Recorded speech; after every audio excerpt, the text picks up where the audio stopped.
네. 하이델베르 요리문답 오늘은 제 19줄 중에 52문 내용입니다. 책자의 81쪽 제 19줄 중에서 52문만 살펴보겠습니다.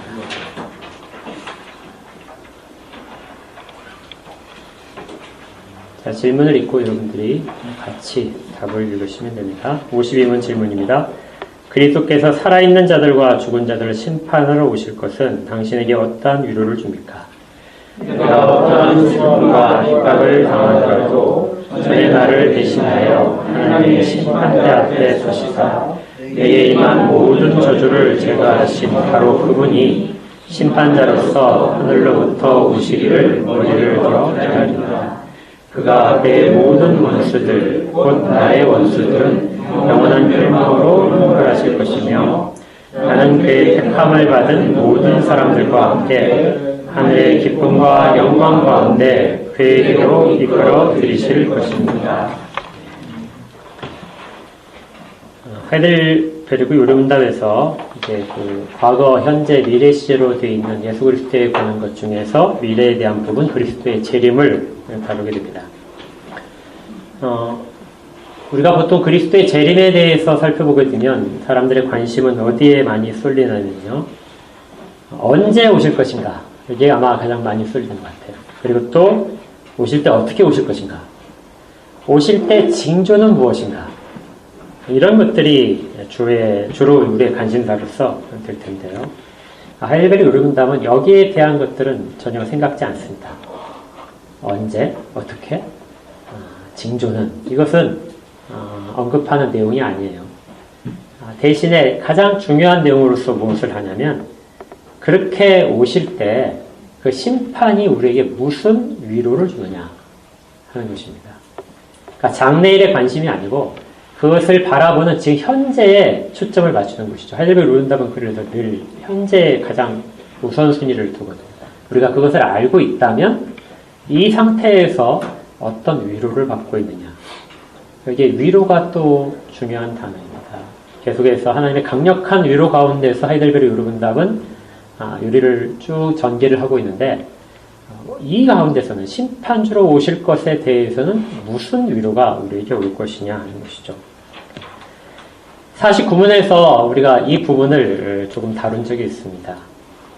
현재 예수님께서 하나님 우편에 앉아 계셔서 우리를 다스리고 계신다. 온 만물을 통치하고 계시는데 그 통치하시는 것을 교회의 머리로서 교회를 위하여 통치하신다. 이 에베소서 말씀을 인용해서 그렇게 했었죠. 통치하시되 교회를 위하여 교회의 머리로서 만물을 통치하신다. 그래서 교회가 그리스도의 보호 아래 여전히 있고 그리스도 안에 존재하고 있다는 것을 우리가 큰 위로를 거기서도 받았습니다. 주님은 2000년 전부터, 아니 그 전부터나 그랬었을 거예요. 언제나 하나님 우편에서 교회를 이렇게 다스리고 계시고 보호해 오셨습니다. 그 가운데 교회 안에 우리 성도들이, 우리 각자가 이미 다 그 안에서 이런 보호를 누리고 있는 것이죠. 그러면 49문에서 마지막에 뭐라고 하냐면 우리는 위의 것을 구하고 그리고 땅의 것을 구하지 않는 삶을 살아야 된다.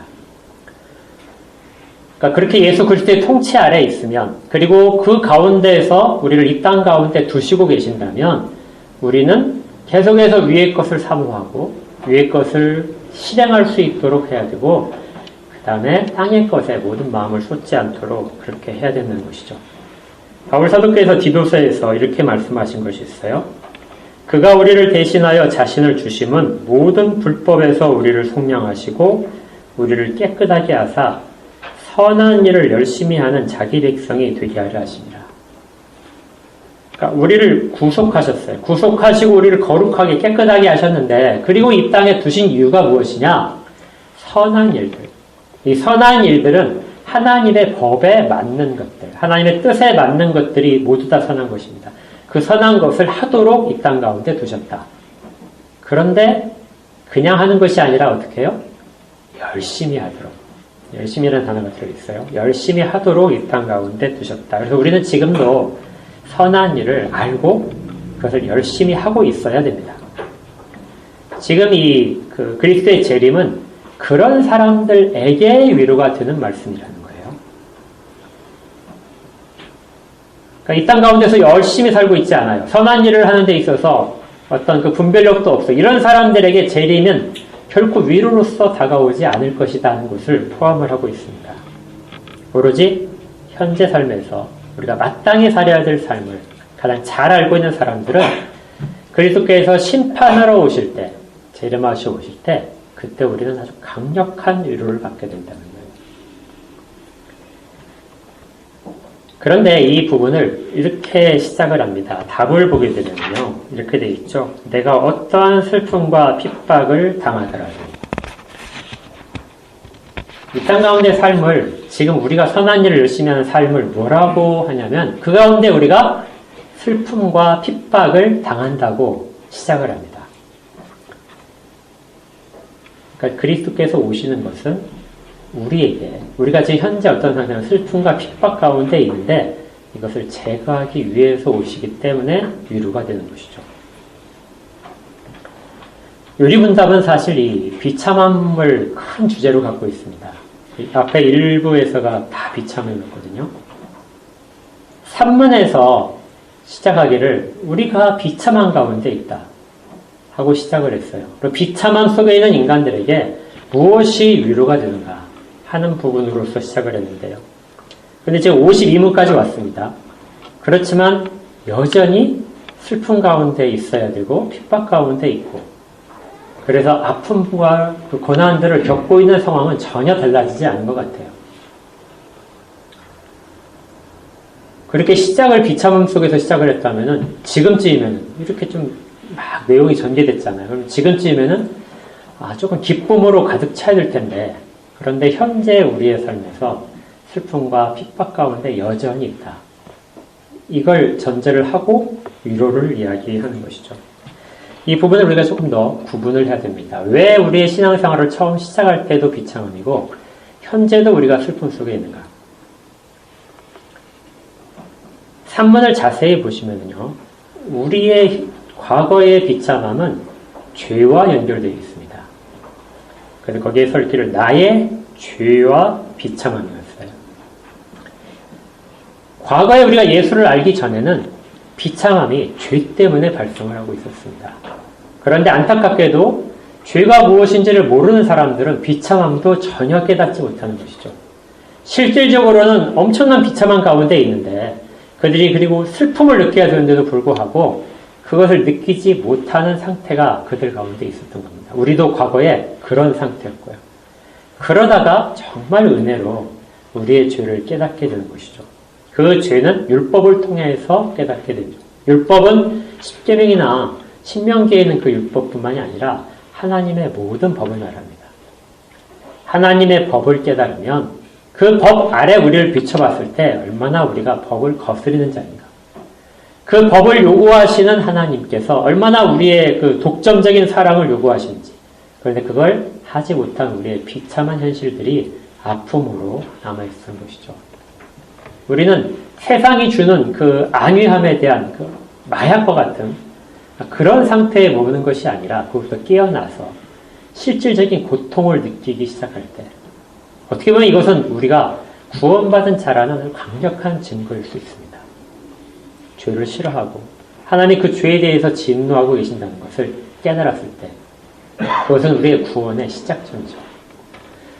제가 그 유튜브 중에 이렇게 하나 이렇게 짧은 그 숏 동영상일까요? 보다가 그 목사님 성을 제가 잊어버렸는데 존 파이프 목사님인가요? 아무튼 그 목사님의 그 짧은 그 설교 중간에 그 얘기가 잠깐 나오더라고요. 예수 그리스도께서 제자들과 같이 그리고 또 겟세마네 동산 기도에서 이 잔을 내게서 멀리하여 주옵소서. 이 잔을 내게서 지나가게 해주옵소서. 이것을 이제 하실 때 그 잔에 무엇이 담겼을까 말씀하실 때 또 이제 질문이 나오더라고요. 무엇이 담겼었을까요? 그래 맞아요. 보셨군요. 자기가 그 어린 아이들 학교 가서 어린 아이들한테 그 질문을 했는데 한 아이가 그랬대요. 그 잔에는 하나님의 진노가 담겨 있습니다. 예. 그 진노의 잔을 마시는 것이 얼마나 고통스러운가. 주님은 그걸 맞으셨다는 것이죠. 그러면서 우리도 역시 마찬가지인 거예요. 우리가 마셔야 됐을 그 진노의 잔, 그 진노의 잔에 대한 내용을 깨달았을 때 우리 가운데 죄가 가져다 주는 그 비참함을 비로소 깨달을 수 있다는 거죠. 이것이 구원에 있어서 우리가 자각증가를 처음으로 깨달은 부분이 된다는 것입니다. 그리고 나서 이제 그 모든 것들이 그리스도께서 우리의 모든 것들을 대신 지심으로 해서 우리에게 제거가 되었다. 그래서 오직 그리스도를 통하여 이 모든 은덕들을 누린다 하는 것을 바르게 잡고 있는 것이 그것이 구원받는 믿음이라고 합니다. 그리고 이제 신앙생활을 열심히 그 가운데서 하는 것이죠. 그리스도의 통치를 받으면서 열심히 하는데 문제는 그렇다고 해서 우리의 슬픔과 고난이 다 제거되지는 않았다는 거예요. 죄에 대한 용서를 알았는데 그래서 죄에 대한 비참함은 우리가 해결이 되는데 그러면 여전히 우리 가운데 있는 이 슬픔과 모든 문제점에 대한 것들은 고난은 어디에서 기인을 한 것인가? 왜 우리한테 여전히 남아있는가? 이것을 하이델베르 의료문답에서는 우리의 원수다.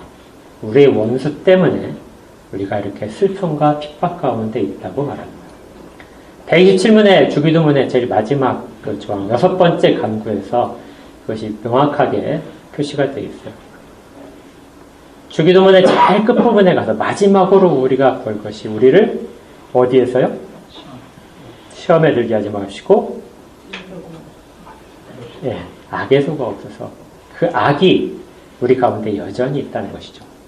근데 거기서 그 악을 무엇이라고 하냐면 세 가지로 한다고 그랬죠. 지난번에 한번 제가 말씀드렸습니다. 하나는 사탄, 하나는 세상, 하나는 우리의 육신. 우리의 육신으로부터 여전히 우리가 슬픔과 고난을 당한다는 거예요. 그리고 또 세상으로부터 당하고 사탄으로부터 당한다. 이것들을 우리의 불구대천의 원수라고 표시하고 있습니다. 그러니까 이것 같은 머리를 하늘을 지고 살 수 없는 불구대천의 원수들. 근데 그 중에 우리와 제일 가까운 곳이 뭐예요? 우리의 육신이다. 우리의 육신이라고 하는 것은 이건 단순히 우리의 몸은 아닙니다. 육신은 우리의 옛사람들. 좀 더 전문적으로 얘기하면 우리의 부패한 본성들. 여전히 남아있는 우리의 부패한 본성. 우리가 새 사람으로 살아났지만 여전히 벗어던지지 못한 그러한 옛사람의 성품들을 육신이라고 표현합니다. 이것은 미련한 부분이고 우리로 하여금 믿음을 더디게 만드는 그러한 요소입니다. 그리고 땅의 것들을 계속해서 찾게 만드는 부분이죠. 우리는 이것을 매일매일 벗어던지는 싸움을 해야 됩니다. 옛사람이 우리의 새로운 사람을 이기지 못하도록 그 싸움을 우리가 능동적으로 해나갈 때 우리가 이것을 영적 싸움이라고 하죠. 그러나 이것이 우리의 구원을 결정짓는 것은 아닙니다. 구원은 우리 가운데 일어난 싸움 때문에 구원이 결정되지 않습니다. 우리가 그걸 이기고 지는 것하고는 구원은 전혀 다른 문제예요. 구원은 외부로부터 우리에게 강제적으로 주어졌기 때문에 그렇습니다. 대신 영적 싸움은 우리가 조금씩 변해가는 싸움입니다. 그런데 이것이 아주 절망적이지 않아요. 우리가 옛사람과 계속해서 내 부패한 본성을 이기기 위해서 싸움을 계속하는 그 과정은 우리가 영적으로 깨어난 자, 살아난 자라는 증거로서 작용을 하고요. 그 싸움을 할 때 우리에게 부족한 능력들은 성령님께서 공급해 주십니다. 그래서 이건 절대로 질 수 없는 싸움이죠. 그래서 어제보다 이 싸움 가운데 있으면 오늘은 훨씬 더 우리가 주님의 거룩한 성품에 참여하기 적절한 자로 변해가고 있습니다. 한 걸음씩 한 걸음씩 계속해서 가죠. 그러다 보게 되면 우리 육신과의 싸움에서 얻어지는 슬픔, 왜 나는 이거밖에 안 되는가 하는 그 슬픔은 시간이 지나면서 점점점 줄어들 겁니다. 그러니까 영적 싸움에서 지금 주님께서 심판주로 오실 때 받는 그 위로 중에 이 영역은 사실은 크지 않을 수 있어요. 우리가 정말 열심히 잘 살고 있다면. 그런데 여기서 좀 하나 더 생각할 것이요. 이것은 내 안에 있는 옛사람과의 싸움이면은 좋겠는데, 잘 보시면은 누구의 육신이라면요? 우리의 육신이라고 되어 있어요. 여기서 우리는 누굴까요? 각자 개인적으로 다 그렇게 얘기하는 걸까요? 앞에서 지금 우리가 그 주님께서 하늘에 오르사 하나님 우편에 앉아 계시다가 하는 그 모든 부분들 속에서 우리는 교회 속에서 지금 살펴보고 있는 중이에요. 우리의 육신이라는 것은 사실은 교회의 육신을 말합니다. 이 땅 가운데 교회들 속에서 여전히 육신적인 부분들이 있다는 거예요. 신앙의 공동체 안에서 육신적인 모습이 있기 때문에 그 육신적인 모습 때문에 교회가 아파하고 성도가 아파하는 것이 여기 있는 우리 안에 싸움에 있는 것에 우리의 육신과의 싸움입니다. 그것이 우리의 원수인 거죠. 원수는 밖에도 있지만 안에도 있습니다. 그렇다고 이것을 이 말씀을 때 저 성도 저 인간을 가리키는 거라고 생각하시면 안 돼요. 왜냐하면 우리는 서로에게 이 영향을 미치고 있어요.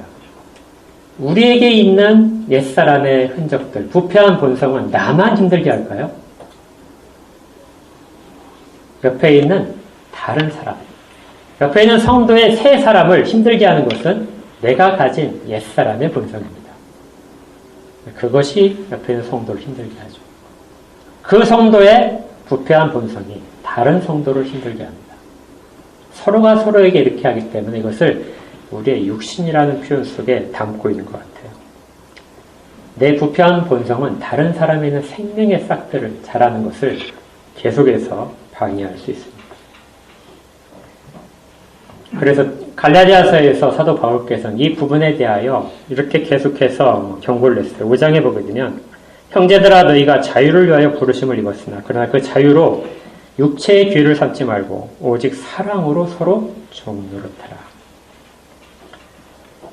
자기의 육신의 부패한 본성을 그대로 내놓는 것들, 그렇게 하면 영적인 것이 아니라는 거예요. 다른 사람을 사랑으로 섬기는 것. 그렇게 할 때 우리는 부패한 본성을 스스로도 이길 수 있고 교회 전체적으로도 이길 수 있습니다. 만일 서로 물고 먹으면 피차 멸망할까 하노라. 그러므로 우리는 기위는 대로 모든 이에게 착한 일을 하되 더욱 믿음의 가정들에게 할지니라. 우리 안에서 이것들을 극복해 나가야 됩니다. 이건 교회가 해야 될 영적인 싸움이에요. 내부적으로 계속해서 해야 됩니다. 그렇다고 옆에 사람을 원수라고 절대 보지 마십시오. 저분은 나와 같이 서로 섬겨야 될 대상이고 그리스도의 지체입니다. 그 다음에 우리의 원수가 또 있는데요. 영적인 싸움을 우리가 하는 부분이 세상이에요. 세상과 우리는 계속해서 영적인 싸움을 해야 됩니다. 왜냐하면 세상의 가치관은 예수 그리스도를 싫어하잖아요. 하나님을 미워하고 예수 그리스도를 죽인 그 세상의 가치관. 그런데 그 가치관은 우리에게 들려주기를 우리의 옛사람이 훨씬 더 적절하다. 이 세상에서 살기에 옛사람이 적절하기 때문에 옛사람의 습성을 네가 가지고 있어야 된다. 계속해서 유혹합니다. 그리스도를 죽인 세상은 그리스도 안에 있는 우리마저도 죽이려고 해요. 우리가 잘못돼서가 아니라 우리가 그리스도 안에 있기 때문에 우리를 미워하게 되는 것이죠. 여기에서 이제 핍박이 찾아옵니다. 앞에 슬픔, 우리가 어떠한 슬픔 가운데 있든지 간에 슬픔은 우리 개인적인 차원이나 교회적인 차원이 된다면 핍박은 외부로부터 찾아오는 거예요. 그래서 세상에 들어온 하나님 나라에 대해서 세상은 거부하고 핍박을 계속 해나갈 것입니다. 그리고 이것들을 밖에서 그 뒤에서 모든 것들을 조장하는 사탄, 실질적인 그들을 붙잡고 있는 사탄이 모든 것들에 우리를 핍박하는 실체적인 원인입니다. 사탄은 지금도 어떻게 하는지 간에 우리를 실족시키려고 교회를 넘어뜨리기 위해서 참 교회의 모습을 잃도록 하기 위해서 여전히 노력하고 있습니다. 이런 것 때문에 우리는 여전히 아파하고 힘들죠. 구원받았고 그리스도 안에는 기쁨을 누리면서도 여전히 슬픔 가운데 있고 핍박 가운데 신음하게 됩니다. 그런데 이 하이델베르 오류문답은 52문에서 무엇이라고 얘기하냐면요.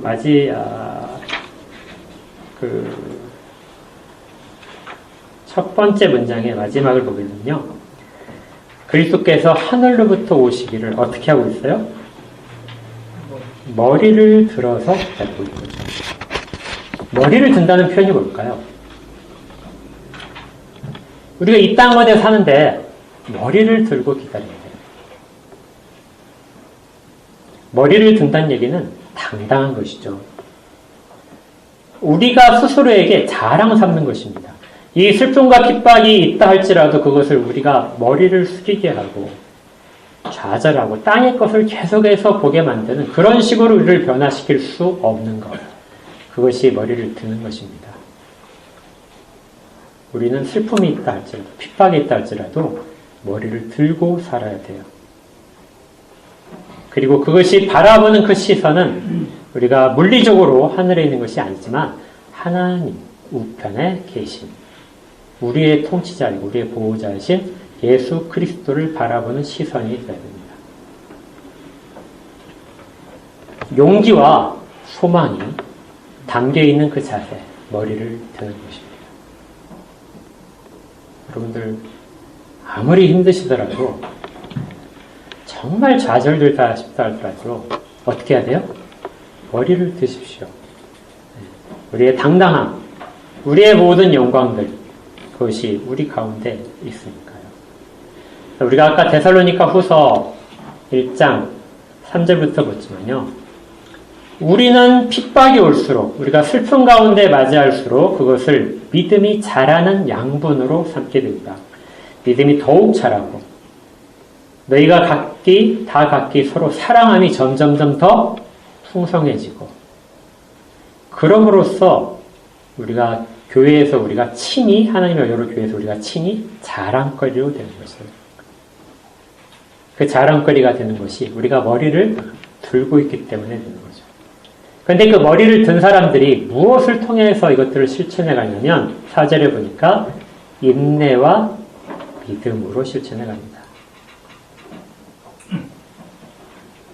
교회는 인내 가운데 있어야 되죠. 슬픔과 핍박이 있지만 우리 안에서 내 개인적인 그 존재 자체 속에서의 싸움이 있지만 인내와 믿음으로 그렇게 우리는 영적인 싸움을 오늘도 해야 되고 그리고 또 주님께서 다시 오실 때까지 계속해서 해내야 됩니다.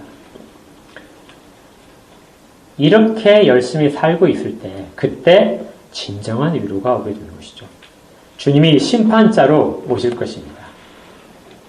그러면 그날은 우리의 모든 싸움이 끝나는 날이죠.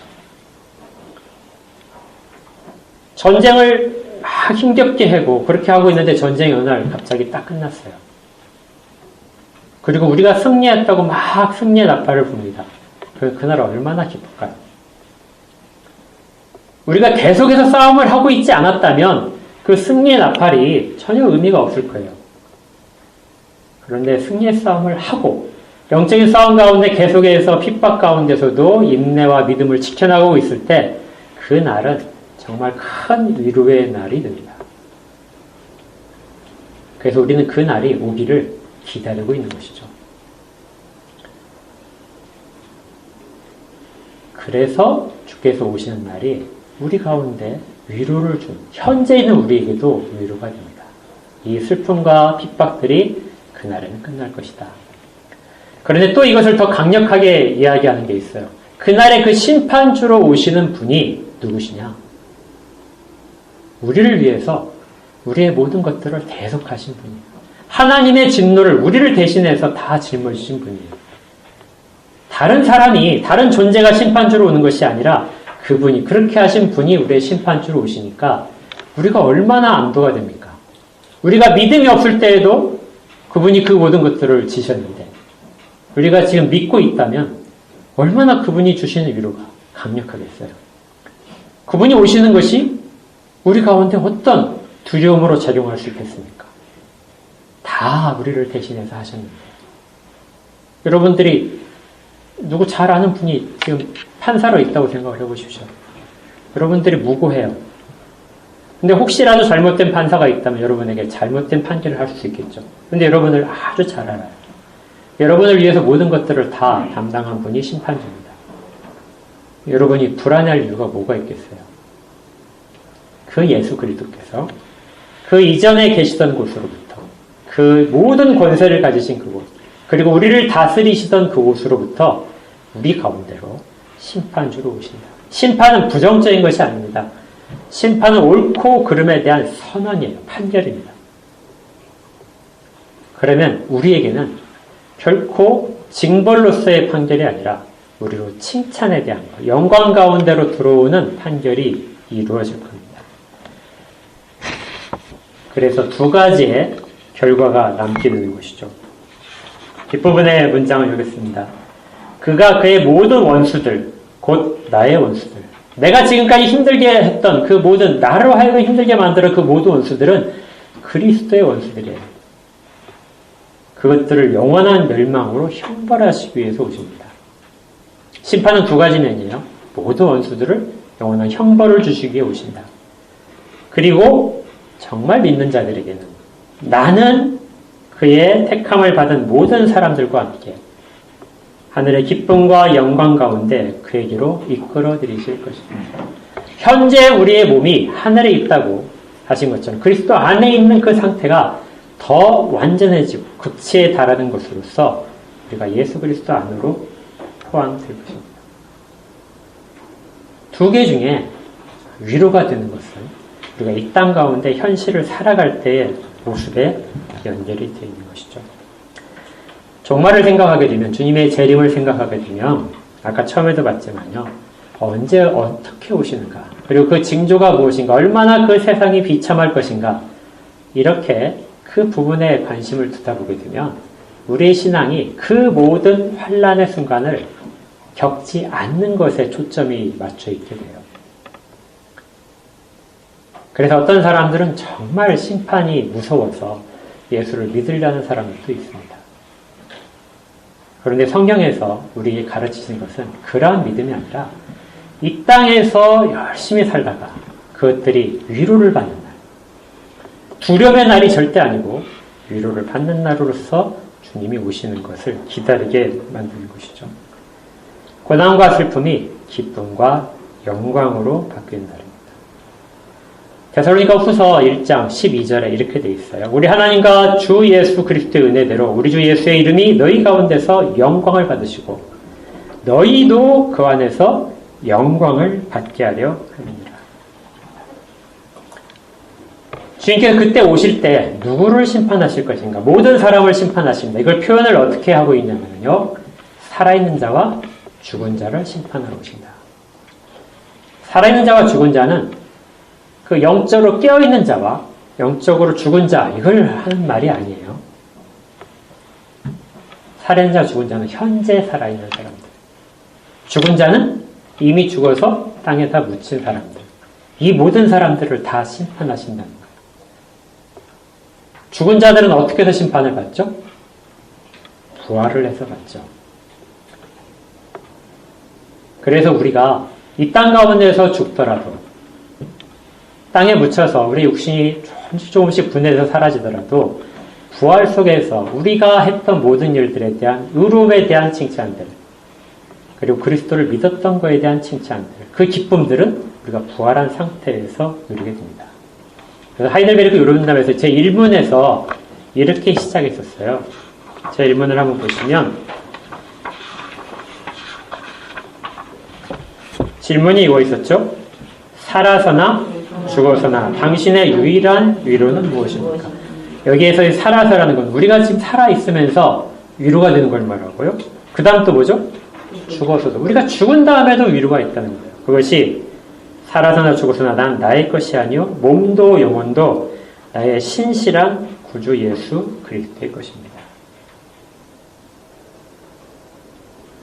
그래서 우리가 이 땅 가운데서 주님이 심판하러 오시는 날을 살아서 맞이하지 못한다 할지라도 죽어서 위로를 갖고 있는 것입니다. 다시 살아나서 우리의 모든 것들에 대한 기쁨에 대한 것들로 채워주실 주님을 바라보게 됩니다. 주님의 심판은 이렇게 이루어질 거예요. 벨직 신앙고백서 37조에서 이렇게 했던 걸 기억하시기 바랍니다. 그러므로 이 재판을 생각하는 것이 악하고 불경건한 자에게는 매우 무섭고 두려운 것이지만 경건하고 선택된 자들에게는 가장 소망하고 위로가 되는 것이다. 왜냐하면 그때 그들의 완전한 구원이 성취될 것이다. 그러니까 우리의 구원이 완성되는 날, 그날은 주께서 오시는 날이다. 그들이 짊어져야 했던 수고와 어려움의 열매들을 그때야 비로소 받게 될 것이다. 이걸 잘 아는 사람들은 그래서 아멘 주 예수여 오시옵소서 하고 기다리는 것이죠. 그리고 그 기다리는 동안 이 땅 가운데 피동적으로 살지 않고 위축되어 살지 않고 고개를 들고 사는 것입니다. 이것이 우리가 현재 우리의 모습이 되어야 되는 겁니다. 재림은 그렇게 힘들어할 때마다 우리에게 늘 위로를 줍니다. 우리의 수고에 대한 모든 것들이 열매가 우리 가운데 보상이 될 거예요.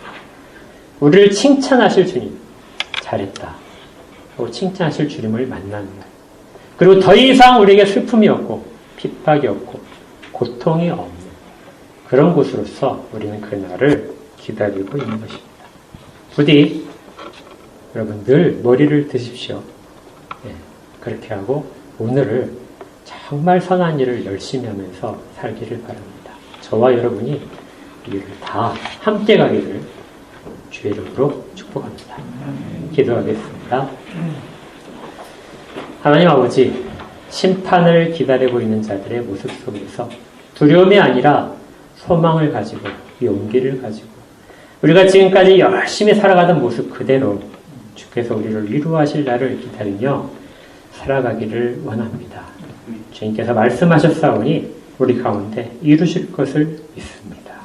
그날을 소망하며 주의 영광 가운데 우리를 받으실 날 가운데 기다림을 가지고 살아가게 하옵소서. 예수 그리스도 이름으로 기도합니다. 아멘.